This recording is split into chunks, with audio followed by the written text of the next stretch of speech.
हरे कृष्णा। हरे कृष्णा माताजी प्रणाम। प्रणामम। हरे कृष्णा। ओम नमो भगवते वासुदेवाय। ओम नमो भगवते वासुदेवाय। ओम नमो भगवते वासुदेवाय। ओम अज्ञानतिमिरान्धस्य ज्ञानाञ्जनशलाकया चक्षुरुन्मीलितं येन तस्मै श्रीगुरवे नमः। नमो विष्णुपादाय कृष्णप्रेष्ठाय भूतले श्रीमते भक्तिवेदान्त स्वामिनिधि नामिने।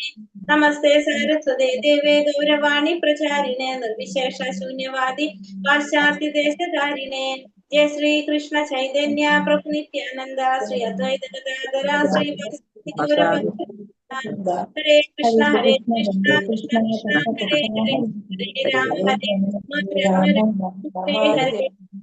हरे कृष्ण. ശ്രീ രാധാ ഗോവിന്ദ് ടെമ്പിൾ ഇസ്കോൺ മാംഗ്ലൂരിന്റെ ഭഗവത്ഗീത ക്ലാസ്സിലേക്ക് എല്ലാവർക്കും സ്വാഗതം. ഹരേ കൃഷ്ണ. എല്ലാവർക്കും പ്രണാമം. നമ്മള് 18ാമത്തെ അധ്യായമാണ് നമ്മൾ എടുത്തത്. 18ാമത്തെ അധ്യായത്തില് 20 ശ്ലോകം വരെ 19 ശ്ലോകം വരെ എടുത്തിട്ടുണ്ടാവും അല്ലെ നമ്മള്. അടുത്ത 20 മാതാജി. 20ാമത്തെ ശ്ലോകം നമ്മൾ എടുക്കണം. 19 ശ്ലോകം വരെ എടുത്ത്. എന്താ നമ്മൾ ഇന്നലെ കണ്ടത്? ജ്ഞാനം, സന്യാസം, അതേപോലെ ചെയ്യുന്നത് ജ്ഞാനത്തെ കുറിച്ചും കർമ്മത്തെ കുറിച്ചും. ഇതിനെ കുറിച്ചൊക്കെ പറഞ്ഞു. ഹരേ കൃഷ്ണ. ജ്ഞാനത്തെ കുറിച്ചും കർമ്മത്തെ കുറിച്ചും എന്തൊക്കെ പറഞ്ഞത്? ഭൗതികപ്രകൃതിയുടെ 3 വ്യത്യസ്ത ഗുണങ്ങള്. 5 ഘടകങ്ങൾ അധിഷ്ഠാനം. ഏതൊരു പ്രവൃത്തി ചെയ്യണമെങ്കിലും നമുക്ക് എന്തുണ്ട്? 5 ഘടകങ്ങൾ ഉണ്ട് അല്ലെ. 5 ഘടകങ്ങള് ഉണ്ട്. നമ്മൾ നല്ല പ്രവൃത്തിയായാലും ചീത്ത പ്രവൃത്തിയായാലും ഏത് പ്രവൃത്തിയായാലും എന്താണ് ഈ 5 ഘടകങ്ങള് അതിലുണ്ടാകും എന്ന് കണ്ടു നമ്മള്. ഏതൊക്കെയാണ് ആ ഘടകങ്ങള്? അധിഷ്ഠാനം, കർമ്മം ചെയ്യുന്ന ഇന്ദ്രിയങ്ങൾ, നാനാവിധത്തിലുള്ള ഉദ്യമങ്ങൾ, പരമാത്മാവ്. അതാണ് മെയിൻ ആയിട്ട് പറയുന്നത്. അതിൽ ആ പരമാത്മാവ് ഇല്ലാതെ നമുക്ക് എന്തില്ല, നമുക്ക് ഒരു രക്ഷയില്ല അല്ലെ. പരമാത്മാവ് എന്തായാലും അതില് ഉണ്ടായിരിക്കും. പക്ഷെ ഇതറിയാത്തവർ എന്ത് വിചാരിക്കും? ഞാൻ അതുവരെ നമ്മൾ എടുത്തു. അടുത്ത ഭാഗത്തിലേക്ക് പോകാം. ശ്ലോകം 20 മുതല്. ഹരേ കൃഷ്ണ. ഓം നമോ ഭഗവതേ വാസുദേവായ. സർവഭൂതേഷു യേനൈകം ഭാവമവ്യയമീക്ഷതേ അവിഭക്തം വിഭക്തേഷു തജ്ഞാനം വിദ്ധി സ്വാത്വികം. അസംഖ്യ രൂപങ്ങളിൽ ഭിന്നമായി കാണപ്പെടുന്നുവെങ്കിലും എല്ലാ ജീവജാലങ്ങളിലും അവിഭക്തമായി ഒരേ ആധ്യാത്മിക പ്രകൃതിയെ കാണാൻ കഴിയുന്ന ജ്ഞാനം ഏതോ അതാണ് സ്വാത്വികമായതെന്ന് നീ മനസ്സിലാക്കണം. അപ്പൊ സാത്വികമായ ജ്ഞാനം എന്താണെന്ന് പറയാണ്. അസംഖ്യം രൂപങ്ങളിൽ ഭിന്നമായിട്ട് കാണപ്പെടുന്നുവെങ്കിലും അസംഖ്യ രൂപങ്ങളില് ഭിന്നമായിട്ട് കാണപ്പെടുന്നെങ്കിലും എല്ലാ ജീവജാലങ്ങളിലും അവിഭക്തമായ ഒരേ ആധ്യാത്മിക പ്രകൃതിയെ കാണാൻ കഴിയുന്ന ജ്ഞാനമാണ് ഇത് സ്വാത്വികമായ ജ്ഞാനം എന്ന് പറയുന്നത്. അപ്പോ ഈ സ്വാത്വിക ജ്ഞാനം എന്ന് പറയുന്നത് എന്താണ്? അനേകം അസംഖ്യ രൂപങ്ങള്. നമുക്കറിയാം ഈ ജീവാത്മാക്കൾ 84 ലക്ഷം ജീവാത്മാക്കൾ ഉണ്ട്. ഈ 84 ലക്ഷം ജീവാത്മാക്കളിലും ജീവഗണങ്ങളിൽ ആരുണ്ട്? ജീവാത്മാവുണ്ട്, പരമാത്മാവുണ്ട്. അങ്ങനെ ഈ അസംഖ്യം രൂപങ്ങളില് ഭിന്നമായിട്ട് കാണപ്പെടുന്നുവെങ്കിലും ഈ രൂപങ്ങളിലെല്ലാം ഭിന്നമായിട്ട് കാണപ്പെടുന്നുവെങ്കിലും എല്ലാ ജീവജാലങ്ങളിലും അവിഭക്തമായ ഒരേ ആധ്യാത്മിക പ്രകൃതിയെ കാണാൻ കഴിയുന്ന ജ്ഞാനം. എല്ലാവരുടെ ഉള്ളിലും ജീവാത്മാക്കളുണ്ട് എന്ന് മനസ്സിലാക്കാൻ സാധിക്കുന്ന ആ ജ്ഞാനമാണ് ഇത് സ്വാത്വികമായ ജ്ഞാനം എന്ന് ഭഗവാൻ പറയാനിവിടെ.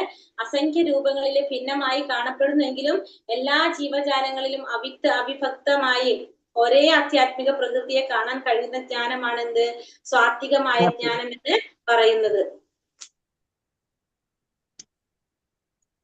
പൃഥക്തേന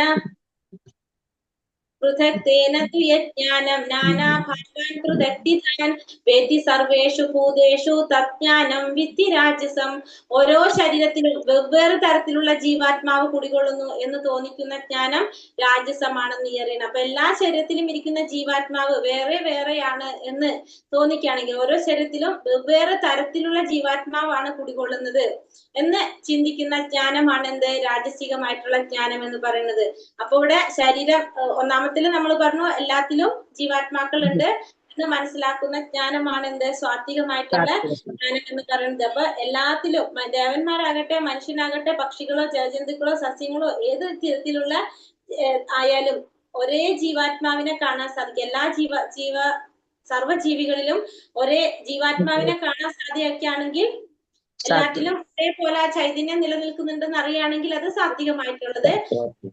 വെവ്വേറെ തരത്തിലുള്ള ജീവാത്മാവാണ് എല്ലാത്തിലും കുടികൊള്ളുന്നതെന്ന് മനസ്സിലാക്കാൻ സാധിക്കുന്ന എന്ന് തോന്നിപ്പിക്കുന്ന ജ്ഞാനമാണെന്ത് രാജസികമായിട്ടുള്ളത്. രാജസികമായിട്ടുള്ള വെച്ചാല് വെവ്വേറെ ശരീരത്തിൽ ഓരോ ശരീരത്തിലും വെവ്വേറെ തരത്തിലുള്ള ജീവാത്മാവ് കുടികൊള്ളുന്നു എന്ന് തോന്നിക്കുന്ന ജ്ഞാനമാണെന്ത് രാജസികമായിട്ടുള്ള ജ്ഞാനം എന്ന് പറയുന്നത്.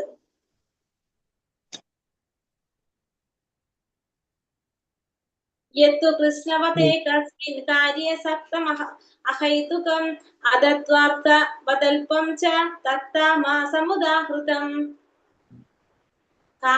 കാരണം കൂടാതെയും സത്യജ്ഞാനം നേടാതെയും എല്ലാം അത് തന്നെയാണെന്ന് കരുതി നിസാര കാര്യത്തിൽ അതീവ താല്പര്യം കൊള്ളുന്ന അറിവ് തമോ ഗുണത്തിലുള്ള ജ്ഞാനം. അപ്പൊ സത്യജ്ഞാനം നേടാതെ ഓരോ കാരണം കൂടാതെ സത്യജ്ഞാനം നേടാതെ ശരിയായ ജ്ഞാനം എന്താണ്? നമ്മൾ ആരാണ്? നമ്മൾ ആരാണ്? ആത്മാവ്. അപ്പൊ സത്യജ്ഞാനം നേടാതെ എന്ന് വെച്ചാൽ എന്താണ്? നമ്മൾ ആരാണെന്ന് മനസ്സിലാക്കാതെ, നമ്മള് ആത്മാവാണെന്ന് മനസ്സിലാക്കാതെ, കാരണം കൂടാതെയും സത്യജ്ഞാനം നേടാതെയും എല്ലാം അത് തന്നെയാണ് എന്ന് കരുതി. അപ്പൊ എല്ലാതും എന്ത് തന്നെയാണ്? ഈ ശരീരവും ആത്മാവും എന്ന് പറയുന്നത് ഒന്ന് തന്നെയാണ്. നമ്മൾ ആരല്ല? നമ്മൾ ജീവാത്മാക്കളല്ല, നമ്മൾ ശരീരം തന്നെയാണ് എന്ന് കരുതി നമ്മൾ ആരാണോ നമ്മൾ അത് തന്നെയാണെന്ന് കരുതി നിസാര കാര്യത്തിൽ പോലും അതീവ താല്പര്യം കൊള്ളുന്നതായിട്ടുള്ള അറിവാണ് എന്ത് തമോ ഗുണത്തിലുള്ള ജ്ഞാനം. അപ്പൊ ഇവിടെ നമ്മൾ ആരാണ്? നമ്മൾ ശരിക്കും ആത്മാവാണ്, ശരീരമല്ല ആത്മാവാണ്. അത് മനസ്സിലാക്കാതെ നമ്മൾ ആരാണ്? നമ്മൾ ശരീരമാണെന്ന് കരുതുന്ന ജ്ഞാനം, അതായത് നിസാര കാര്യത്തിൽ അതീവ താല്പര്യം കാണിക്കുക, അതാണ് എന്ത് തമോ ഗുണത്തിലുള്ള ജ്ഞാനം എന്ന് പറയുന്നത്. അപ്പൊ 3 ഗുണത്തിലുള്ള ജ്ഞാനത്തിൽ ഹരീഷ്ണ ഇതിൽ പറഞ്ഞോ? 3 ഗുണത്തിലുള്ള ജ്ഞാനത്തെ കുറിച്ച് പറഞ്ഞത് ഒന്ന് നമുക്ക് എന്ത് മനസ്സിലാക്കാം? ഈ എല്ലാ ജീവാത്മാക്കളിലും ഒരേ ജീവാത്മാവ് എല്ലാത്തിലും ഉണ്ടെന്ന് മനസ്സിലാക്കുന്ന ജ്ഞാനം. അത് ഏതായിക്കോട്ടെ, പക്ഷികളോ വൃക്ഷങ്ങളോ മനുഷ്യരോ ആരായാലും എല്ലാവരുടെ ഉള്ളിലും ഒരേ രീതിയിൽ ജീവാത്മാവിനെ കാണാൻ കഴിയുന്ന വ്യക്തി ആരാണ്? സാത്വികനായ. അത് നേരെ മറിച്ച് എന്താണ്? ഓരോ ശരീരത്തിലും രാജസികമായിട്ടുള്ള ജ്ഞാനം. പിന്നെ ശരീരമല്ല ആത്മാവാണ് എന്നുള്ളതിന് പകരം നമ്മൾ ആ ഒരു ജ്ഞാനം ഇല്ലാതെ നാം ശരീരമാണ്, നമ്മൾ അത് തന്നെയാണ്, നമ്മൾ എന്താണോ നമ്മൾ അത് തന്നെയാണെന്ന് കരുതുന്ന ജ്ഞാനമാണ് എന്ത് തമോ ഗുണത്തിലുള്ള ജ്ഞാനം എന്ന് പറയുന്നത്. ദേഹാതീതനായ ജീവാത്മാവിനെ കുറിച്ചുള്ള ജ്ഞാനം സാത്വികവും, ദേഹങ്ങൾക്ക് അതീതനായ ജീവാത്മാവിനെ കുറിച്ചുള്ള ജ്ഞാനം സാത്വികവും, ഭൗതികതയിൽ നിന്ന് മൂഹാപോഹങ്ങളിൽ നിന്ന് ജനിക്കുന്ന സിദ്ധാന്തങ്ങൾ രാജസികവും, ശരീരത്തിന്റെ സമൃദ്ധിക്കും സുരക്ഷിതത്വത്തിനുള്ള ജ്ഞാനം താമസികവുമാണ്. അപ്പൊ ശരീരത്തെ കുറിച്ച് ചിന്തിക്കുന്നത് താമസികമായ ജ്ഞാനമാണ്. ഭൗതിക യുക്തിയിൽ നിന്നും ഊഹാപോഹങ്ങളിൽ നിന്നും ജനിക്കുന്നത് രാജസികമായിട്ടുള്ളത്. ദേഹങ്ങൾക്ക് അതീതമായിട്ട് ആ ജീവാത്മാവിനെ കുറിച്ചുള്ള ജ്ഞാനമാണ് എന്ത് സാത്വികമായിട്ടുള്ള ജ്ഞാനം എന്ന് പറയുന്നത്. അപ്പൊ 3 തരത്തിലുള്ള ജ്ഞാനം നമ്മൾ കണ്ടു. ഇനി അടുത്തത് പറയുന്നത് എന്താണ്? 3 തരത്തിലുള്ള കർമ്മത്തെ കുറിച്ചാണ് പറയുന്നത്. നിയതം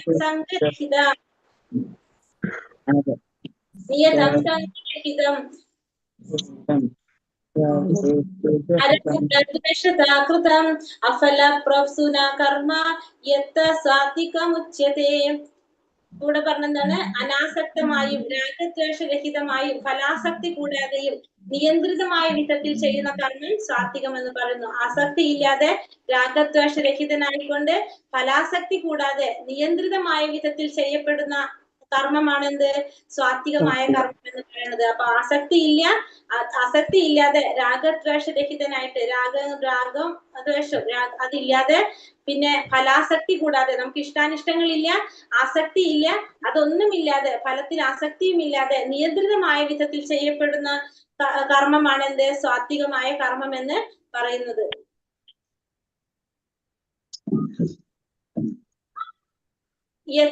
യത്തു കാമേപ്സു ന കർമ്മ സാഹങ്കാരേണ വാ പുനഃ ക്രിയതേ ബഹുലായാസം തദ്രാജ സമുദാഹൃതം.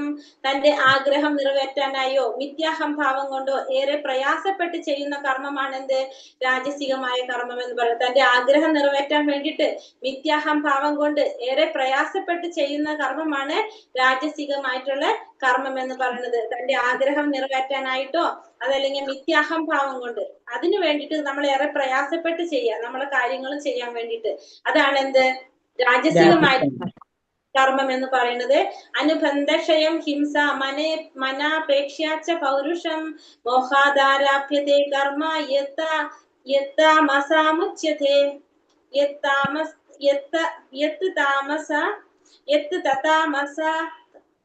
ഉച്യത്തെ. കെട്ടുപാടുകളെയോ അന്യർക്കുണ്ടാകുന്ന നാശത്തെയോ ക്ലേശത്തെയോ അവഗണിച്ചുകൊണ്ട് ശാസ്ത്ര നിർദ്ദേശങ്ങൾ വ്യാമോഹം ചെയ്യുന്നത് താമസം.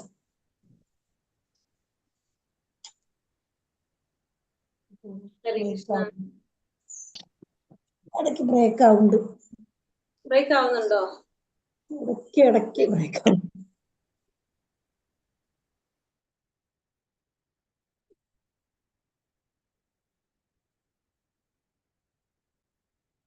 തുടർന്നുണ്ടാവുന്ന കെട്ടുപാടുകളെയോ അന്യർക്കുണ്ടാവുന്ന നാശത്തെയോ ക്ലേശങ്ങളെയോ അവഗണിച്ച് ശാസ്ത്ര നിർദ്ദേശങ്ങൾക്കെതിരായിട്ടും വ്യാമോഹം മൂലം ചെയ്യുന്ന കർമ്മമാണ് താമസികമായിട്ടുള്ള കർമ്മം. താമസികമായിട്ടുള്ള കർമ്മം എന്ന് പറയുന്നത് എന്താണ്?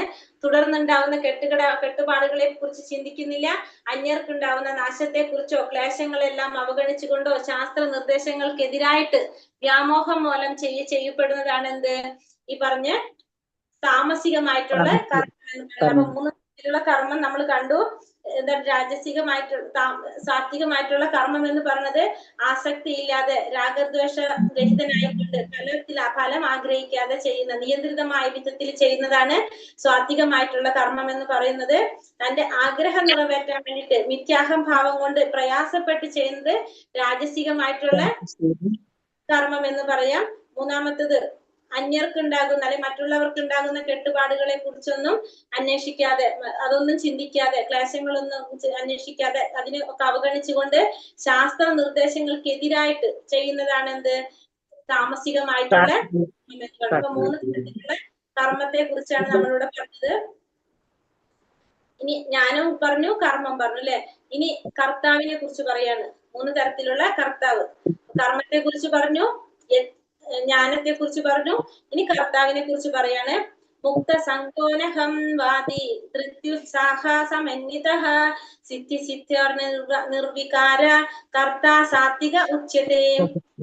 പ്രകൃതിയുടെ ത്രിഗുണങ്ങളുമായി ബന്ധപ്പെടാതെ മിഥ്യാഹങ്കാരം ത്യജിച്ച് സ്ഥിരനിശ്ചയത്തോടെ ഉത്സാഹത്തോടു കൂടി ജയപരാജയങ്ങളിൽ അക്ഷോഭ്യനായി പ്രവർത്തിക്കുന്നവനാണ് ആര്? സ്വാത്വികനായ കർത്താവ് എന്ന് പറഞ്ഞപ്പോ ഭൗതിക പ്രകൃതിയുടെ ത്രിഗുണങ്ങളുമായിട്ട് ബന്ധമില്ലാതെ ഭൗതിക പ്രകൃതിയുടെ ത്രിഗുണങ്ങളിൽ നിന്ന് മാറിക്കൊണ്ട് മിഥ്യാഹങ്കാരം ത്യജിച്ചിട്ട് സ്ഥിരനിശ്ചയത്തോടു കൂടി ഉത്സാഹത്തോടു കൂടി ജയമായാലും പരാജയമായാലും അതിനെ അക്ഷോഭ്യനായിക്കൊണ്ട് അതിലൊന്നും എന്തില്ല അദ്ദേഹത്തിന് യാതൊരു വിധത്തിലുള്ള ആഗ്രഹങ്ങളോ എന്താ പറയാ അതിനോടുള്ള ആകാംക്ഷയൊന്നും ഇല്ല. ജയായാലും പരാജയായാലും അതൊക്കെ അക്ഷോഭ്യനായിക്കൊണ്ട് പ്രവർത്തിക്കുന്നവനാണ് ആര്? സ്വാത്വികനായിട്ടുള്ള കർത്താവ് എന്ന് പറയുമ്പോ കർമ്മം ചെയ്യുന്നു എന്നല്ലാതെ ഒന്നിനോടും എന്തില്ല, ആസക്തിയും ഇല്ല, അതിന്റെ ഫലം എങ്ങനെയാണെന്ന് ഇല്ല. കാരണം ഗുണങ്ങളായിട്ട് ഒരു ബന്ധവും ഇല്ല. സ്ഥിരനിശ്ചയത്തോടു കൂടി ഉത്സാഹത്തോടു കൂടി ചെയ്യുക, അതാണ് എന്ത് സ്വാത്വികനായിട്ടുള്ള കർത്താവ് എന്ന് പറയുന്നത്. ഇനി രാജസികമായിട്ടുള്ള കർത്താവ് എന്ന് പറഞ്ഞാൽ ആരാണ്? രാഗി കർമ്മഫല പ്രേപ്സുർ ലുബ്ധോ ഹിംസാത്മകോ ശുചിഹി ഹർഷ ശോകാന്വിതകർത്ത രാജസ പരികീർത്തിതഃ. പ്രവൃത്തിയിലും അതിന്റെ ഫലങ്ങളിലും ആസക്തൻ. എന്താണ്? ചെയ്യുന്ന പ്രവൃത്തികളിലെല്ലാം ആസക്തനാണ്, അതിന്റെ ഫലത്തിലും ആസക്തനാണ്. ആ ഫലങ്ങൾ അനുഭവിക്കാൻ ആഗ്രഹമുള്ളവനാണ് ലോഭിയും ഈർഷ്യാലുവും വിശുദ്ധിയില്ലാത്തവനും സുഖദുഃഖങ്ങളാൽ ബാധിതനുമായിട്ടുള്ളതാണ് ആര്? രാജസികനായിട്ടുള്ള കർത്താവ്. രാജസികനായിട്ടുള്ള കർത്താവ് എന്ന് പറഞ്ഞാൽ ചെയ്യുന്ന കർമ്മങ്ങളില് പ്രവൃത്തിയില് അതിന്റെ ഫലത്തില് ആസക്തനാണ്. ആ ഫലങ്ങൾ അനുഭവിക്കാൻ വേണ്ടിയിട്ട് ആഗ്രഹമുണ്ട്. പിന്നെന്താണ്? ലോഭിയും ഈർഷ്യാലുവുമാണ്, വിശുദ്ധി ഇല്ലാത്തവനാണ്, സുഖദുഃഖങ്ങളാൽ ബാധിതനുമായിട്ടുള്ള കർത്താവാണ് ആര്? രാജസികനായിട്ടുള്ള കർത്താവ് എന്ന് പറയുന്നത്. സുഖദുഃഖങ്ങൾ കൊണ്ട് ബാധിതനായിട്ടുള്ള, സുഖമായാലും ദുഃഖങ്ങളായാലും ഇതിനൊക്കെ ബാധിക്കുന്നതാണ് ആരുടെ? ഈ രാജസികനായിട്ടുള്ള കർത്താവ് എന്ന് പറയുന്നത്. അപ്പൊ എല്ലാതും ഫലത്തിൽ ആസക്തി. രാജസികം എന്ന് പറയുമ്പോൾ എപ്പോഴും എന്താണ്? ഫലത്തില് ആസക്തനായിരിക്കും. കർമ്മം ചെയ്യുന്നതിന്റെ ഫലത്തിൽ ആസക്തിക്കുന്നുണ്ട്. ആ ഫലങ്ങൾ ആഗ്രഹിക്കാനും ഫലങ്ങൾ അനുഭവിക്കാനും ആരാഗ്രഹിക്കുന്നുണ്ട്? ഈ രാജസികനായിട്ടുള്ള കർത്താവ് ആഗ്രഹിക്കുന്നു. അത് കഴിഞ്ഞ് അടുത്തത് താമസികനായിട്ടുള്ള കർത്താവിനെ കുറിച്ച് എന്താ പറഞ്ഞത്? അയുക്ത പ്രാകൃത സ്തബ്ധ ഷഠോ നൈഷ്കൃതി കോലസ വിഷാദി ദീർഘസൂത്രീച്ച കർത്ത താമസമുച്യതേ. എപ്പോഴും ശാസ്ത്രനിഷിദ്ധങ്ങളായ കർമ്മങ്ങളിൽ ഏർപ്പെടുന്നവൻ, ഭൗതികവാദി, ദുർവാശിക്കാരൻ, ചതിയൻ, മറ്റുള്ളവരെ അപമാനിക്കുന്നതിൽ സമർത്ഥൻ, അലസനും ദുഃഖിതനും കർത്തവ്യം നീട്ടിവെച്ചുകൊണ്ടിരിക്കുന്നവനുമായിട്ടുള്ളവരാരാണ്? താമസികനായിട്ടുള്ള കർത്താവ് എന്ന് പറയും. താമസികനായിട്ടുള്ള കർത്താവ്. അപ്പൊ എപ്പോഴും ശാസ്ത്രനിഷിദ്ധങ്ങളായ കർമ്മങ്ങളിൽ ഏർപ്പെടുന്നവൻ, ഭൗതികവാദി, ദുർവാശിക്കാരൻ, ചതിയൻ, മറ്റുള്ളവരെ അപമാനിക്കുന്നതിൽ സമർത്ഥൻ, അലസൻ, ദുഃഖിതൻ, കർത്തവ്യം നീട്ടിവെച്ചുകൊണ്ടിരിക്കുന്നവനുമായിട്ടുള്ള ഒരാളെ നമുക്ക് എന്ത് പറയാം? താമസികനായിട്ടുള്ള കർത്താവ് എന്ന് പറയാം. അപ്പൊ താമസികനായിട്ടുള്ള കർത്താവ് എന്ന് പറഞ്ഞാൽ എന്താണ്? ശാസ്ത്രങ്ങൾക്ക് വിരുദ്ധമായിട്ട്, ശാസ്ത്രങ്ങൾക്ക് നിഷിദ്ധമായിട്ടുള്ള കർമ്മങ്ങളിലാണ് ഏർപ്പെടുന്നത്. ഭൗതികവാദിയാകാം, ദുർവാശിക്കാരനായിരിക്കും, ചതിയനായിരിക്കും, മറ്റുള്ളവരെ അപമാനിക്കുന്നതിൽ സമർത്ഥനായിരിക്കും, പിന്നെ അലസനായിരിക്കും, ദുഃഖിതനായിരിക്കും, കർത്തവ്യം ഇങ്ങനെ നീട്ടിവെച്ചുകൊണ്ടേയിരിക്കും. നാളെ ചെയ്യാന്ന് വിചാരിച്ച് ഇങ്ങനെ നീട്ടിവെച്ചുകൊണ്ടിരിക്കുന്നവനും ആരാണ്? താമസികനായിട്ടുള്ള കർത്താവ് എന്ന് പറയാം. അപ്പൊ 3 തരത്തിലുള്ള കർത്താവിനെ കുറിച്ചാണ് ഇപ്പൊ നമ്മൾ കണ്ടത്. ഇപ്പൊ 3 തരത്തിലുള്ള ജ്ഞാനം കണ്ടു, കർത്താവ് കണ്ടു, പിന്നെ ഒരെണ്ണം കൂടി കണ്ടല്ലോ. ഏതാണ് കണ്ടത്? സ്വാത്വികനായിട്ടുള്ള കർത്താവ്. 3 തരത്തിലുള്ള കർത്താവ് കണ്ടു, ജ്ഞാനം, കർമ്മം, അല്ലെ? 3 തരത്തിലുള്ള കർമ്മം. ഒരിക്കൽ കൂടി പറയണം മാതാജി, ഏതൊക്കെ നമ്മൾ കണ്ടത്? 3 തരത്തിലുള്ള കർമ്മം കണ്ടു, ജ്ഞാനം കണ്ടു, കർമ്മം കണ്ടു, കർമ്മം കണ്ടു, കർത്താവ്. അതെ, കർത്താവ് കണ്ടു. ഇനി അടുത്തത് ഭഗവാൻ എന്താ പറയുന്നത്? ബുദ്ധേർ ഭേദം ധൃതേ ചൈവ ഗുണാദസ്ത്രീവിധം ശൃണു പ്രോച്യമാനാമശേഷേണ പൃഥക്ത്വേന ധനഞ്ജയ. ഹേ ധനഞ്ജയ, ഭൗതിക പ്രകൃതിയുടെ ത്രിഗുണങ്ങൾ അനുസരിച്ച് പലതരത്തിലുള്ള ദൃഢനിശ്ചയവും അറിവുകളും ഉണ്ട്. അവയെ കുറിച്ച് ഇനി വിവരിച്ചു തരാൻ കേട്ടുകൊള്ളു. അപ്പൊ ഇതേപോലെ തന്നെ ഇനി ദൃഢനിശ്ചയം, പിന്നെ അറിവുകൾ, ദൃഢനിശ്ചയവും അറിവുകളും ഉണ്ട് ഈ 3 ഗുണത്തിനനുസരിച്ച്. അതിനെ കുറിച്ച് പറഞ്ഞു തരാന്ന് പറഞ്ഞു. ഇപ്പൊ എന്തിനൊക്കെ കുറിച്ച് പറഞ്ഞു? ജ്ഞാനം പറഞ്ഞു, കർമ്മം പറഞ്ഞു, കർത്താവ് പറഞ്ഞു. പലതരത്തിലുള്ള ഈ ഗുണങ്ങളുടെ അടിസ്ഥാനത്തില് ദൃഢനിശ്ചയമുണ്ട്, അറിവുകളുമുണ്ട്. ഇനി അതിനെ കുറിച്ച് വിവരിച്ചു തരാമെന്നാണ് ഭഗവാൻ പറയുന്നത്. പ്രവൃത്തിയും ച നിവർത്തിയും ച കാര്യേ ഭയാപേ ബന്ധമോക്ഷം ച യാവേതി ബുദ്ധി സാപാർത്ഥ സാത്വികി. കുന്തിപുത്ര, ചെയ്യേണ്ടത് എന്താണെന്നും ചെയ്തു കൂടാത്തത് എന്താണെന്നും ഭയപ്പെടേണ്ടത് എന്താണ്, ഭയപ്പെടേണ്ടാത്തത് എന്താണ്, ബന്ധത്തിന് കാരണമാകുന്നത് എന്താണ്, മോക്ഷത്തിന് കാരണമാകുന്നത് എന്താണ്, ഇതെല്ലാം അറിയുന്നതാണ് എന്ത്? സ്വാത്വികമായ ബുദ്ധി എന്ന് പറയുന്നത്. ബുദ്ധിയെ കുറിച്ച് പറയാണ് ഇവിടെ. സ്വാത്വികമായ ബുദ്ധി എന്ന് പറയുന്നത് ചെയ്യേണ്ടത് എന്താണ്, ചെയ്യാൻ പാടില്ലാത്തത് എന്താണ്, ഭയപ്പെടേണ്ടത് എന്താണ്, ഭയപ്പെടേണ്ടാത്തത് എന്താണ്, മോക്ഷത്തിന് കാരണമാകുന്നത് എന്ത്, അല്ലാത്തതെന്ത്, കാരണമല്ലാത്തത്, ഇതെല്ലാം വേർതിരിച്ചറിയാൻ സാധിക്കുന്ന, ഇതൊക്കെ അറിയാവുന്ന ബുദ്ധിയാണ് എന്ത്? സ്വാത്വികമായ ബുദ്ധി എന്ന് പറയുന്നത്. യയാ ധർമ്മമധർമ്മം ച കാര്യ ചാകേര്യമേവ ച അയഥാവത് പ്രജാനാതി ബുദ്ധി സാ പാർത്ഥ രാജസി. പാർത്ഥ, ധർമ്മം എന്ത്, അധർമ്മം എന്ത്, ചെയ്യേണ്ടത് എന്ത്, ചെയ്യരുതാത്തത് എന്ത് എന്ന് വേർതിരിച്ചറിയാനാവാത്ത ബുദ്ധിയാണ് എന്ത്? രാജസികമായിട്ടുള്ള ബുദ്ധി. അപ്പൊ ധർമ്മം എന്താണ്, അധർമ്മം എന്താണ്, ചെയ്യേണ്ടത് എന്താണ്, ചെയ്യാൻ പാടില്ലാത്തത് എന്താണ് എന്ന് വേർതിരിച്ചറിയാനാവാത്ത ബുദ്ധിയാണ് എന്ത്? രാജസികമായിട്ടുള്ള ബുദ്ധി എന്ന് പറയുന്നത്. ഇനി താമസികമായിട്ടുള്ള ബുദ്ധിയോ അധർമ്മം ധർമ്മം ഇതിയ മന്യതേ താമസാവൃത സർവാർത്ഥാൻ വിപരീതാംശ ബുദ്ധി സാ പാർത്ഥ താമസി. ഹേ പാർത്ഥ, വ്യാമോഹത്തിന്റെയും അന്ധകാരത്തിന്റെയും സ്വാധീനതയിൽ അധർമ്മത്തെ ധർമ്മമായും ധർമ്മത്തെ അധർമ്മമായും കരുതി സദാ തെറ്റായ വഴിക്ക് നയിക്കുന്ന ബുദ്ധി താമസം. അപ്പോൾ എന്താണ്? ധർമ്മത്തെ അധർമ്മമായും കാണുന്നു, അധർമ്മത്തെ ധർമ്മമായും കാണുന്നു. അപ്പൊ എപ്പോഴും നമ്മൾ എന്ത് ചെയ്യുള്ളൂ? എപ്പോഴും നമ്മൾ അധർമ്മികളെ ചെയ്യുള്ളൂ. കാരണം ധർമ്മത്തെ അധർമ്മമായും അധർമ്മത്തെ ധർമ്മമായും കാണാം. അങ്ങനെ എപ്പോഴും തെറ്റായ വഴിക്ക് പ്രവർത്തിക്കുന്ന ബുദ്ധിയാണ് എന്ത്? താമസികമായിട്ടുള്ള ബുദ്ധി എന്ന് പറയുന്നത്. അപ്പൊ 3 തരത്തിലുള്ള ബുദ്ധി ഇപ്പൊ നമ്മൾ കണ്ടു. ഇനി 3 തരത്തിലുള്ള ദൃഢനിശ്ചയത്തെ കുറിച്ച് പറയാണ്. ധൃത്യായധാരയതേ മന പ്രാണേന്ദ്രിയ ക്രിയ യോഗേന വ്യഭിചാരിണ്യ ധൃതി സാ പാർത്ഥ സാത്വികി. ഹേ പാർത്ഥ, യോഗാനുഷ്ഠാനത്താൽ നിലനിർത്തിയതും ദൃഢമായതും മനസ്സ്, പ്രാണൻ, ഇന്ദ്രിയങ്ങൾ എന്നിവയുടെ പ്രവർത്തനത്തെ നിയന്ത്രിക്കുന്നതുമായിട്ടുള്ള നിശ്ചയം സ്വാത്വികമാണ്. അപ്പൊ ദൃഢനിശ്ചയത്തെ കുറിച്ച് എന്താ പറയണത്? യോഗാനുഷ്ഠാനത്താൽ നിലനിർത്തിയത്, യോഗാനുഷ്ഠാനത്തിലൂടെ നിലനിർത്തിയിട്ടുള്ളതും ദൃഢമായിട്ടുള്ളതും മനസ്സ്, പ്രാണൻ, ഇന്ദ്രിയങ്ങൾ എന്നിവയുടെ പ്രവർത്തനത്തെ നിയന്ത്രിക്കുന്നതുമായിട്ടുള്ള നിശ്ചയമാണ് എന്ത്? സ്വാത്വികമായ നിശ്ചയം എന്ന് പറയുന്നത്. ഒന്ന് യോഗാനുഷ്ഠാനം കൊണ്ട് നിലനിർത്തിയിട്ടുള്ളതും പിന്നെ ദൃഢമായിട്ടുള്ളതും മനസ്സ്, പ്രാണൻ, ഇന്ദ്രിയങ്ങൾ ഇവയുടെ പ്രവർത്തനത്തെ നിയന്ത്രിക്കുന്നതുമായിട്ടുള്ള നിശ്ചയമാണ് സ്വാത്വികമായ നിശ്ചയം എന്ന് പറയുന്നത്, ദൃഢനിശ്ചയം. അപ്പൊ സാത്വികമായ ദൃഢനിശ്ചയം എന്ന് പറഞ്ഞാൽ എന്താണ്? യോഗാനുഷ്ഠാനം കൊണ്ട് നിലനിർത്തിയിട്ടുള്ളത്, ദൃഢമായിട്ടുള്ളത്, മനസ്സ്, പ്രാണൻ, ഇന്ദ്രിയങ്ങൾ എന്നിവയുടെ പ്രവർത്തനത്തെ നിയന്ത്രിച്ചു കൊണ്ടിരിക്കുക. അത് ആ നിശ്ചയമാണ് എന്ത്? സ്വാത്വികമായ നിശ്ചയം എന്ന്.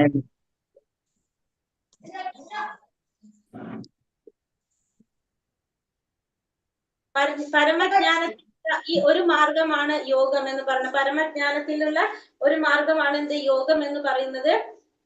യോഗം എന്ന് പറഞ്ഞിട്ടുണ്ടെങ്കിൽ നമുക്കറിയാം ഭഗവാനുമായിട്ട് ബന്ധപ്പെടുത്തുക, അതിനാണ് യോഗം എന്ന് പറയുന്നത്. അപ്പൊ പരമജ്ഞാനത്തിനുള്ള ഒരു മാർഗം, അതാണ് നമ്മുടെ യോഗം എന്ന് പറയാം. അപ്പൊ അവ്യഭിചാരിണ്യ എന്ന വാക്ക് ഇവിടെ സാരവത്താണ്. കാരണം കൃഷ്ണാവതാരത്തിൽ മുഴുകിയവരെ മറ്റു പ്രവർത്തികൾ ഒരിക്കലും അതിൽ നിന്ന് വ്യതിചലിപ്പിക്കില്ലെന്നത് സൂചിപ്പിക്കുന്നു. അപ്പൊ അവ്യഭിചാരിണ്യ എന്ന് പറഞ്ഞാൽ എന്താണ് അർത്ഥം?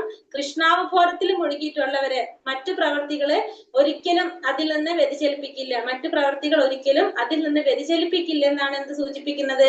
അവ്യഭിചാരീന എന്നതുകൊണ്ട് അർത്ഥമാക്കുന്നു. അപ്പൊ ഒരിക്കലും കൃഷ്ണാവതാരത്തിലുള്ളവരെ എന്ത് ചെയ്യാൻ സാധിക്കില്ല? അവര് അതിൽ നിന്ന് മാറിപ്പോകില്ല എന്നർത്ഥം.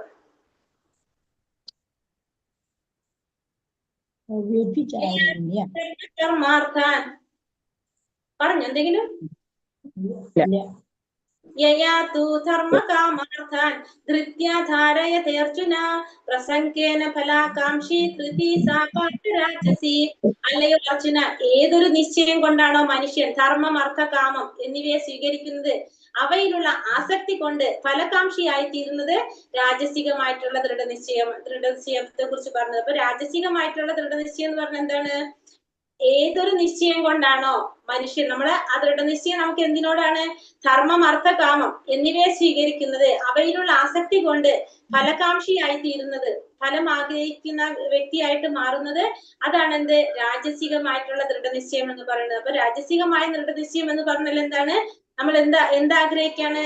നമുക്ക് ഈ ധർമ്മം, അർത്ഥ, കാമം എന്നിവയെ സ്വീകരിക്കുക. അതായത് നമ്മള് അതിനു വേണ്ടിയിട്ട് നമ്മൾ അതിൽ ആസക്തനായിട്ട് മാറുക. അപ്പൊ നമ്മൾ ഓട്ടോമാറ്റിക്കലി നമ്മൾ എന്താണ് ചെയ്യുന്നത്? മുഴുവനും ഈ പറഞ്ഞ കാര്യങ്ങൾ നമുക്ക് അർത്ഥം, കാമം, ധർമ്മം, അർത്ഥം, കാമം ഇതിനോട് വേണ്ടിയിട്ടായിരിക്കും നമ്മൾ എന്ത് ചെയ്യുന്നത്? പ്രവർത്തിക്കുന്നത് മുഴുവനും തന്നെ. അപ്പൊ അതാണ് എന്ത്? ദൃഢനിശ്ചയം. ആ ദൃഢനിശ്ചയമാണ് രാജസികമായിട്ടുള്ള ദൃഢനിശ്ചയം എന്ന് പറയുന്നത്.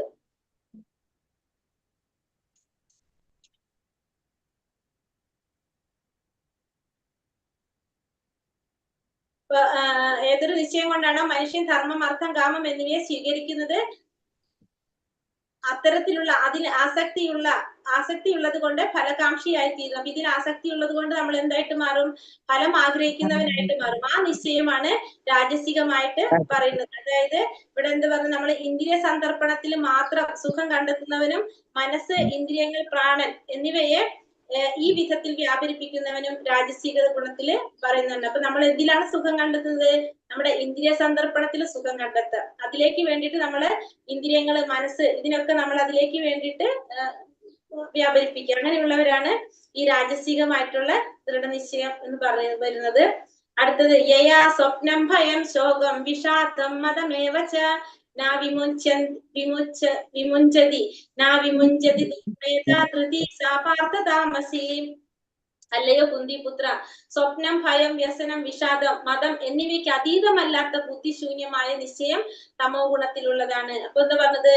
മൂന്നാമത്തെ തമോ ഗുണത്തിലുള്ള ബുദ്ധി നിശ്ചയം എന്ന് പറഞ്ഞത് സ്വപ്നം, ഭയം, വ്യസനം, വിഷാദം, മതം എന്നിവയ്ക്ക് അതീതമല്ലാത്തത്. അപ്പൊ ഈ പറഞ്ഞ കാര്യങ്ങളൊക്കെ കൊണ്ട് ബുദ്ധിശൂന്യമായിട്ടുണ്ടാകുന്ന ദൃഢനിശ്ചയമാണ് എന്ത്? തമോ ഗുണത്തിലുള്ള. അപ്പൊ സ്വപ്നം കൊണ്ട്, ഭയം കൊണ്ട്, വ്യസനം കൊണ്ട്, വിഷാദം കൊണ്ട്, മതം കൊണ്ട്, ഇതുകൊണ്ട് നമുക്ക് ഉണ്ടാകുന്ന നിശ്ചയമാണ് എന്ത്? തമോ ഗുണത്തിലുള്ള നിശ്ചയം. ഇവയ്ക്ക് അതീതമായിട്ട് അല്ലാത്തത്, ബുദ്ധിശൂന്യമായിട്ടുള്ള നിശ്ചയമാണ് തമോ ഗുണത്തിലുള്ള നിശ്ചയം എന്ന് പറയുമ്പോൾ ദൃഢ നിശ്ചയം. അപ്പൊ 3 തരത്തിലുള്ള നിശ്ചയത്തെ കുറിച്ച് ഇപ്പൊ നമ്മൾ കണ്ടു. അപ്പൊ ബുദ്ധി പറഞ്ഞു, നിശ്ചയം പറഞ്ഞു, അല്ലെ? അതായത് ആവശ്യത്തിലേറെ ഉറങ്ങുകയോ ഭൗതിക സുഖഭോഗങ്ങളിൽ അഭിമാനം കൊള്ളുകയോ ഈ ലോകത്തിൽ അതീശാവകാശം സ്ഥാപിക്കാമെന്ന് കിനാവ് കണ്ട് അതിനുവേണ്ടി മനസ്സ്, പ്രാണൻ, ഇന്ദ്രിയങ്ങൾ എന്നിവയെ പ്രവർത്തിപ്പിക്കുകയോ ചെയ്യുന്നവരുടെ ധൃതിയാണ് താമസികമായിട്ടുള്ളത്. അപ്പൊ ഒന്നുകൂടി നമ്മൾ പറഞ്ഞതാണ്, നമ്മൾ ആവശ്യത്തിലേറെ ഉറങ്ങുക, ഭൗതികമായ സുഖഭോഗങ്ങളിൽ അഭിമാനം കൊള്ളുക, പിന്നെ ഈ ലോകത്തില് അതീശാവകാശം, ഈ ലോകത്തിന്റെ അതീശാവകാശം സ്ഥാപിക്കാനായിട്ട് നമ്മൾ കിനാവ് കണ്ടിട്ട് അതിനു വേണ്ടി പ്രവർത്തിക്കുക. നമ്മൾ ഈ ലോകത്തിന്റെ നിയന്ത്രണം നമ്മളെ കയ്യിലാക്കാൻ വേണ്ടിയിട്ട് സ്വപ്നം കണ്ട് അതിനു വേണ്ടി പ്രവർത്തിക്കുക. അപ്പൊ അതിനു വേണ്ടിയിട്ട് ഇന്ദ്രിയങ്ങളെ, മനസ്സിനൊക്കെ നമ്മൾ പ്രവർത്തിപ്പിച്ചു കഴിഞ്ഞാൽ അതെന്താണ്? താമസികമായിട്ടുള്ള ദൃഢനിശ്ചയമാണെന്ന് പറയാം.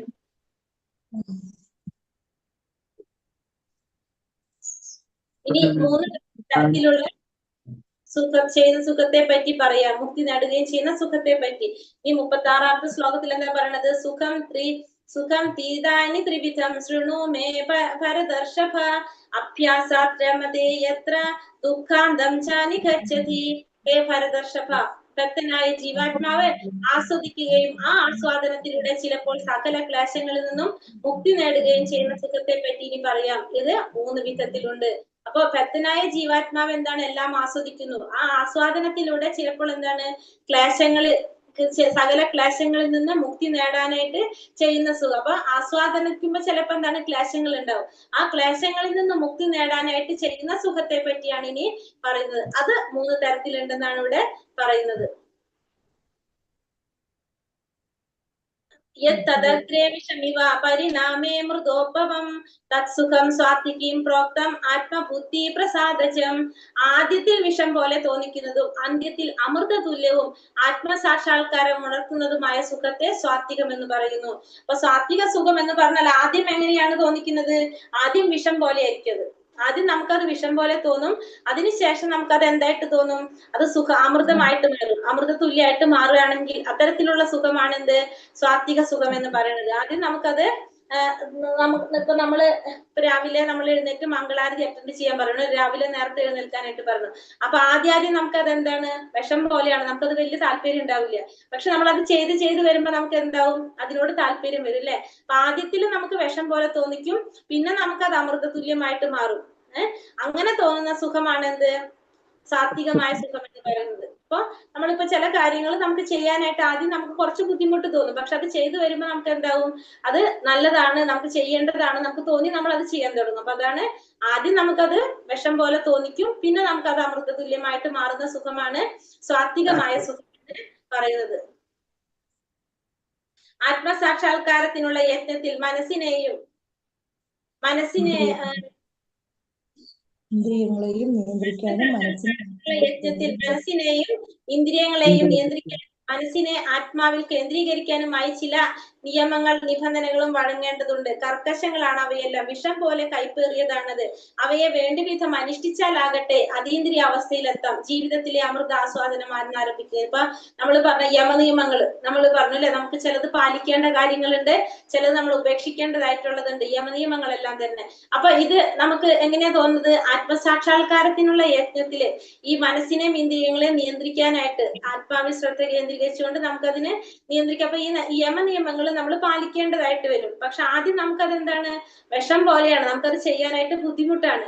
പക്ഷെ അത് വേണ്ട വിധത്തിൽ നമ്മൾ അനുഷ്ഠിച്ചു പോരുമ്പോൾ നമുക്കത് എന്താണ്, നമുക്കത് അമൃത തുല്യമായിട്ട് മാറും ജീവിതത്തിൽ. അപ്പൊ നമുക്ക് എന്ത് സാധിക്കും, ആ അമൃതം ആസ്വദിക്കാനായിട്ട് നമുക്ക് സാധിക്കും. പക്ഷെ തുടക്കത്തിൽ അത് എങ്ങനെയാണ്, വിഷം പോലെയാണ്. അപ്പൊ അതാണത് പറയുന്നത്, സാത്വികത്തില് പറയുന്ന സുഖം എന്ന് പറയുന്നത് വിഷയേന്ദ്രിയ സംയോഗ മൃതോപമം പരിണാമേ വിഷമിവ തത്സുഖം രാജസംസ്മൃതം. ഇന്ദ്രിയങ്ങൾ വിഷയങ്ങളോട് ചേരുമ്പോൾ ഉളവാകുന്ന സുഖം തുടക്കത്തിൽ അമൃത തുല്യമെങ്കിലും ഒടുവിൽ വിഷപ്രായമാകുന്നത് രാജസികമായിട്ടുള്ള സുഖം. അപ്പൊ രണ്ടാമത്തെ എന്താ പറഞ്ഞ, നേരെ ഓപ്പോസിറ്റ്, സാത്വികത്തിന്റെ നേരെ ഓപ്പോസിറ്റ്. സാത്വികത്തില് തുടക്കത്തിൽ വിഷം പോലെ തോന്നിട്ട് പിന്നെ അമൃത തുല്യമായിട്ട് മാറും. ഇവിടെ തുടക്കത്തിൽ അമൃത തുല്യമായിട്ട് പിന്നെ വിഷമായിട്ട് മാറുന്ന, വിഷപ്രായമാകുന്നതാണ് എന്ത്, രാജസികമായിട്ടുള്ള എന്ന് പറയുന്നത്. രാജസികമായിട്ടുള്ള ആദ്യം നമുക്ക് അത് അമൃത പോലെ തോന്നും, പിന്നെ നമുക്കത് എന്ത് തോന്നും, അത് വിഷമായിട്ട് തോന്നും, അല്ലെങ്കിൽ ദുഃഖത്തിനും നമുക്ക് വഴിവെക്കുന്നതാണ് എന്ത്, രാജസികമായിട്ടുള്ള സുഖം എന്ന് പറയുന്നത്. അപ്പൊ അതില് ഒരു യുവാവും യുവതിയും കണ്ടുമുട്ടുന്നതാണ്. അപ്പൊ ആദ്യം അത് എങ്ങനെയാണ്, അമൃത തുല്യാണ് അല്ലെ, രണ്ടുപേർക്കും ഭയങ്കര സന്തോഷമാണ് ഇവിടെ പറയുന്നുണ്ട്. യുവാവും ഒരു യുവതിയും തമ്മിൽ കണ്ടുമുട്ടുന്നു. ആരംഭത്തിൽ ഇതെല്ലാം ഇന്ദ്രിയങ്ങൾക്ക് വളരെ സന്തോഷമായിട്ട് തോന്നും. കുറച്ചു കാലത്തിന് ശേഷം ആ സുഖം വിഷതുല്യമായിട്ട് മാറും, വിഷതുല്യമാവുകയും ചെയ്യും. അവർ തമ്മിൽ പിരിയും, അല്ലെങ്കിൽ വിവാഹമോചനം നടത്തും, പിന്നെ ദുഃഖമായി വിലാപമായി. ഇത്തരം സുഖം എന്താണ്, രജോ ഗുണത്തിലുള്ളത്.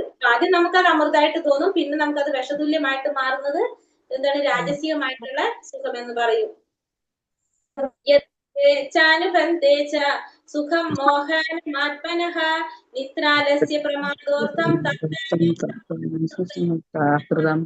സംബന്ധിച്ചിടത്തോളം അന്ധവും ആദ്യം മുതൽ അവസാനം വരെ വ്യാമോഹഭരിതവും നിദ്ര, ആലസ്യം, പ്രമാദം എന്നിവയിൽ നിന്നുണ്ടാകുന്നതായിട്ടുള്ള സുഖമാണ് താമസികമായിട്ടുള്ള സുഖം എന്ന് പറയുന്നത്. അപ്പൊ ദർശനത്തെ സംബന്ധിച്ചിടത്തോളം അന്ധമായിട്ടുള്ളത്, ആത്മദർശനത്തെ കുറിച്ച് ഒന്നും അറിയില്ല, അന്ധമായിട്ടുള്ളതും ആദ്യം മുതൽ അവസാനം വരെ എങ്ങനെയായിരിക്കും, അത് വ്യാമോഹഭരിതവും ആയിരിക്കും. നിദ്ര, ആലസ്യം, പ്രമാദം എന്നിവയിൽ നിന്നുണ്ടാകുന്നതായിട്ടുള്ള സുഖമാണ് എന്ത്, ഈ പറഞ്ഞ താമസികമായിട്ടുള്ള സുഖം എന്ന് പറയുന്നത്. അപ്പൊ ആദ്യം മുതൽ അവസാനം വരെ ആ ഒരു സുഖം എങ്ങനെയായിരിക്കും, അത്തരത്തിലുള്ളത് തന്നെ ആയിരിക്കും. നമ്മൾ ഈ പറഞ്ഞ വിഷത്തിലുള്ള പോലത്തെ സുഖമാണ് എന്ത് പറയുന്നത്. അപ്പൊ ആ സുഖം എന്താണെന്ന് ആർക്ക് അറിയാൻ സാധിക്കുന്നില്ല, ഇത്തരത്തിലുള്ളവർക്ക് അറിയാൻ സാധിക്കുന്നില്ല. ഒരാളും താമസ സ്വഭാവിയായിട്ടുള്ള വ്യക്തിക്ക് വ്യാമോഹം മാത്രമുള്ള, തുടക്കത്തിലാകട്ടെ അവസാനത്തിലാകട്ടെ ആ വ്യക്തിക്ക് എന്തില്ല, സുഖം ലഭിക്കുന്നില്ല. അപ്പൊ അതുകൊണ്ട് ആ സുഖം എന്താണെന്ന് പോലും അറിയാൻ ആർക്ക് സാധിക്കില്ല, ഈ താമസ സ്വഭാവത്തിലുള്ളവർക്ക്. ആദ്യമായാലും അവസാനമായാലും എന്ത് മാത്രം ഉള്ളവർക്ക്, ദുഃഖം മാത്രമേ അനുഭവിക്കാനായിട്ട് സാധിക്കുന്നുള്ളൂ. അതാണ് ഈ പറഞ്ഞ മാനസികമായിട്ടുള്ളത് പറഞ്ഞത്. അടുത്ത 40ാമത്തെ ശ്ലോകം കൂടെ എടുത്തിട്ട് നിർത്താം. തദസ്തി പൃഥിവ്യാം വാ ദിവി ദേവേഷു വാ പുനഃ സത്വം പ്രകൃതിജൈർമുക്തം യഥേഭി സത്വൈർഗുണൈഃ. ഈ ഭൂമിയിലോ ഉപരിഗ്രഹങ്ങളിലോ ദേവന്മാർക്കിടയിലോ പ്രകൃതിജന്യങ്ങളായ ഈ 3 ഗുണങ്ങളിൽ നിന്ന് മുക്തനായിട്ട് യാതൊരു ജീവനും ഇല്ല. അപ്പൊ ഈ ഭൂമിയിലായാലും ഉപരിഗ്രഹങ്ങളിലായാലും ഭൗതിക ലോകത്ത് എവിടെയായാലും എന്താ പറയണത്, ദേവന്മാർക്കിടയിലായാലും എവിടെയായാലും പ്രകൃതിജന്യങ്ങളായിട്ടുള്ള ഈ 3 ഗുണങ്ങളെ നിന്ന് മുക്തനായിട്ട് യാതൊരു ജീവാത്മാവില്ല. എല്ലാ ജീവികളിലും എന്തുണ്ടാവും, ഇതിൽ ഏതെങ്കിലും ഒരു ഗുണം എല്ലാവരെയും സ്വാധീനിച്ചിട്ടുണ്ടാവും. ഈ 3 ഗുണങ്ങൾ സ്വാധീനിക്കാത്തതായിട്ട് ഉപരി ഗ്രഹവ്യൂഹങ്ങളിലോ ഭൂമിയിലോ എവിടെയും ആരും തന്നെ ഇല്ല എന്നാണ്. ഹരേ കൃഷ്ണ ഹരേ കൃഷ്ണ കൃഷ്ണ കൃഷ്ണ ഹരേ ഹരേ ഹരേ രാമ രാമ രാമ കൃപാ സിന്ധോഭ്യോ പാവനേഭ്യോ വൈഷ്ണവേഭ്യോ നമഃ. അനന്ത की जय, श्री की जय, गुरुदेव की जय, निताय गौरप्रमानंदे हरि हरि बोल. हरे कृष्णा हरे कृष्णा. ഹരേ കൃഷ്ണ.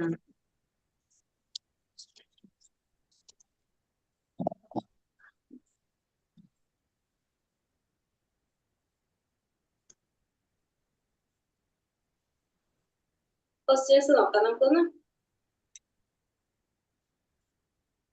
ക്വസ്റ്റ്യൻസ് ഏതാണ്, 3 ഗുണത്തിലുള്ളവരുടെ അതല്ല ചോദിക്കുന്നത്, എന്തിനെ കുറിച്ച്, 3 ഗുണത്തിലുള്ളവരുടെ കർമ്മം. ആദ്യത്തെ എങ്ങനെയാണ് 3 ഗുണത്തിലുള്ളവരുടെ കർമ്മം, ജ്ഞാനമാണ്. ജ്ഞാനമാണ് പറയുന്നത്. ആദ്യത്തെ ജ്ഞാനല്ലേ? അതെ, 3 ഗുണത്തിലുള്ള ജ്ഞാനം. എന്താണ് പറഞ്ഞത്?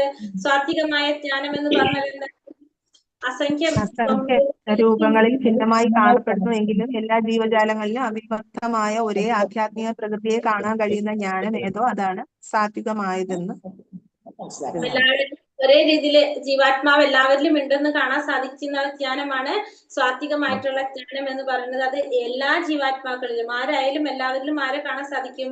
ആ ജീവാത്മാവിനെ കാണാൻ സാധിക്കുന്നത് സാത്വികമായിട്ടുള്ളത്. അടുത്തത് രാജസികമായിട്ടുള്ളത് ഓരോ ശരീരത്തിലും വെവ്വേറെ തരത്തിലുള്ള ഓരോ വെവ്വേറെ തരത്തിലുള്ള ഒരേ ജീവാത്മാവാണ് രാജസം. എന്ന് തോന്നിക്കുന്ന ജ്ഞാനമാണ് രാജസം. രാജസികമായിട്ടുള്ളത്.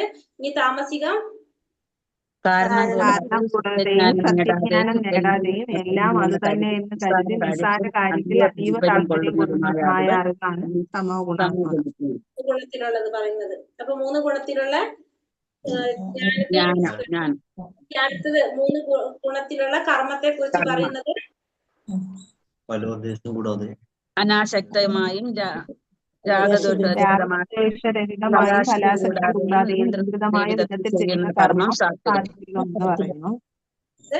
പിന്നെ രാജസികം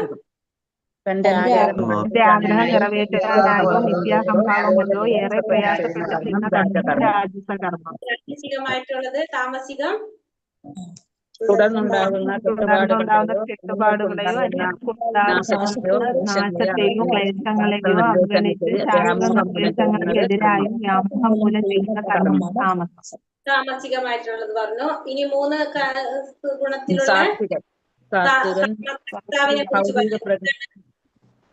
ഭൗതിക പ്രകൃതിയുടെ ത്രിഗുണങ്ങളുമായി ബന്ധപ്പെടാതെ മിഥ്യാഹങ്കാരത്തിനും സ്ഥിരനിശ്ചയത്തോടും ഉത്സാഹത്തോടും കൂടിയും ജയാപജയങ്ങളിൽ അക്ഷോഭ്യനായി പ്രവർത്തിക്കുന്നവനത്രേ സാത്വികൻ. കർത്താവ്. ഇനി രാജസികം അതിന്റെ ഫലങ്ങളിലും ആസക്തനും ആ ഫലങ്ങൾ അനുഭവിക്കുവാൻ ആഗ്രഹമുള്ളവനും ലോഭിയും ഈർഷ്യാലുവും വിശുദ്ധയില്ലാത്തവനും സുഖദുഃഖങ്ങളാൽ ബാധിതനുമായ കർത്താവാണ് രാജസികനായിട്ടുള്ളത്. താമസികൻ എപ്പോഴും ശാസ്ത്രനിഷിദ്ധങ്ങളായ കർമ്മങ്ങളിൽ ഏർപ്പെടുന്നവനും ഭൗതികവാദിയും ദുർവാശിക്കാരനും ചതിയനും മറ്റുള്ളവരെ അപമാനിക്കുന്നവനും അസമനും അലസനും കർത്തവ്യം നീട്ടിവെച്ചുകൊണ്ടിരിക്കുന്നവനുമായ ഒരാളെ താമസം എന്ന് പറയുന്നത്. രാജസികനായിട്ടുള്ള കർത്താവ് എന്ന് പറയാം. ഇനി അടുത്തത് ഏതാ പറഞ്ഞത്? 3 ഗുണത്തിലുള്ള നിശ്ചയം. നിശ്ചയം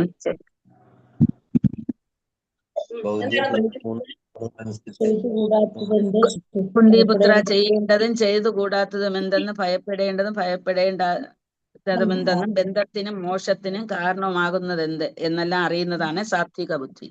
സാത്വികമായിട്ടുള്ള.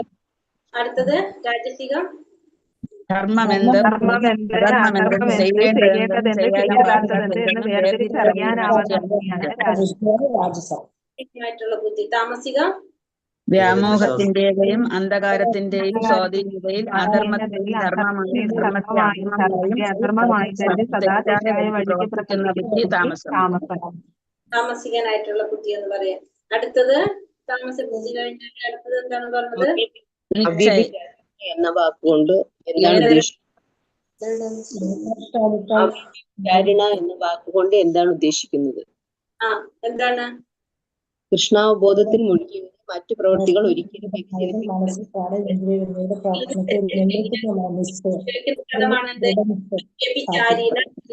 പറയുന്നത്. അടുത്തത് 3 ഗുണത്തിൽ 3 നിശ്ചയങ്ങൾ.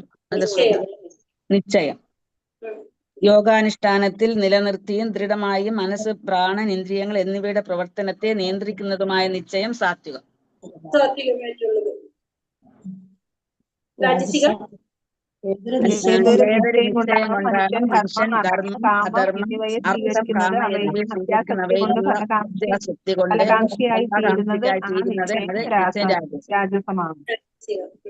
താമസികം സ്വപ്നം, ഭയം,